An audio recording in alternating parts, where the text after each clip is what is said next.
Hello everyone, today we will talk about how to fix or how to solve the problem of offline. On the application of Slack, you will click on settings. In this page you can click on apps, default apps, app settings.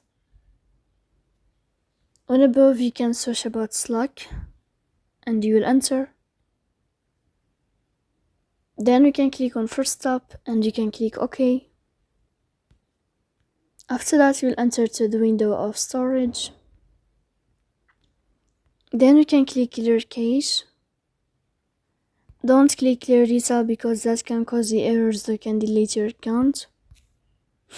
In the end, you can turn on your airplane mode. And you can turn off your airplane mode again to fix that problem. So please don't forget to support us by like and subscribe. See you next time in another video, and thank you for your attention.